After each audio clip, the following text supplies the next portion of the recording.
Kementerian Kesehatan RI menerbitkan Tata Laksana dan Manajemen Klinis Gangguan Ginjal Akut Progresif Atipikal Progressive Acute Kidney Injury sebagai pedoman penanganan pasien anak di fasilitas pelayanan kesehatan.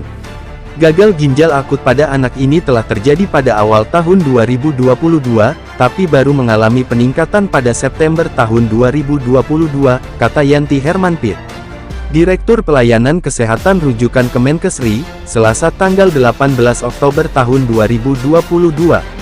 Pedoman tata laksana dalam Surat Keputusan Direktur Jenderal Pelayanan Kesehatan Nomor HK pukul 2/2 I 3305/2022 yang terbit pertanggal 28 September tahun 2022 bertujuan untuk meningkatkan kewaspadaan dini, sekaligus acuan bagi fasilitas pelayanan kesehatan dalam memberikan penanganan medis kepada pasien gagal ginjal akut.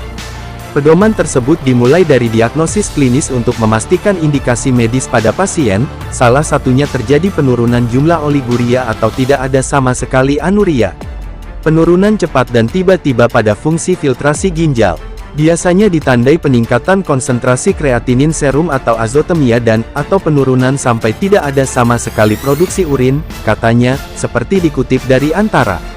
Saat di rumah sakit, Kemenkes merekomendasikan agar pemeriksaan berlanjut pada fungsi ginjal turun, kreatinin. Kalau fungsi ginjal meningkat, selanjutnya dilakukan pemeriksaan lanjutan untuk menegakkan diagnosis, evaluasi kemungkinan etiologi dan komplikasi. Jika hasil pemeriksaan menunjukkan positif gagal ginjal akut, selanjutnya pasien akan dilakukan perawatan di ruangan intensif berupa High Care Unit (HCU) Pediatric Intensive Care Unit (PICU) sesuai indikasi. Selama proses perawatan, Fasiankes akan memberikan obat dan terus memonitoring kondisi pasien yang meliputi volume balance cairan dan diuresis selama perawatan, kesadaran, napas kusmaul, tekanan darah, serta pemeriksaan kreatinin serial per 12 jam. Selama proses perawatan pasien gagal ginjal akut akan diberikan intravena imunoglobulin (IVIG). Sebelum diberikan, rumah sakit harus mengajukan permohonan kepada Direktorat Jenderal Farmasi dan Alat Kesehatan Kementerian Kesehatan, katanya. Apabila Fasiankes tidak memiliki akun SKDR, bisa melaporkan ke Dinkes dengan mengisi formulir penyelidikan epidemiologi yang dapat diunduh di https://skdr-surveillance.org dan mengirimkannya ke PHEOC melalui nomor WhatsApp 087775911097 atau email postkok@yahoo.com atau peok.indonesia@gmail.com. Yanti mengatakan gagal ginjal akut diketahui menyerang anak di rentang usia 6 bulan hingga 18 tahun, paling banyak terjadi pada balita. Gejala awal berupa infeksi saluran cerna dan gejala ISPA, gejala khas adalah jumlah air seni yang semakin berkurang. Pada kondisi fase lanjut, harus segera dibawa ke rumah sakit, kata Yanti menambahkan.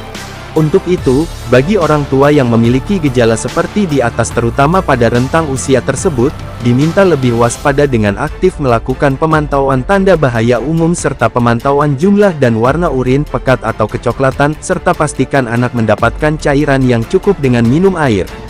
Bila anak mengalami gejala dan tanda disertai dengan volume urin berkurang atau tidak ada urin selama 6 hingga 8 jam saat siang hari, segera bawa anak Anda ke fasilitas pelayanan kesehatan terdekat untuk mendapatkan penanganan lebih lanjut, katanya. Menurut laporan IDAI, jumlah kasus gagal ginjal akut pada anak terus meningkat sejak Agustus tahun 2022. Puncaknya terjadi pada September tahun 2022 dengan 78 kasus. Kami meminta masyarakat untuk tetap tenang, selalu hati-hati dan waspada. Karena Kemenkes secara aktif terus melakukan pemantauan dan pelacakan kasus di masyarakat untuk menemukan kasus gagal ginjal akut sedini mungkin, katanya.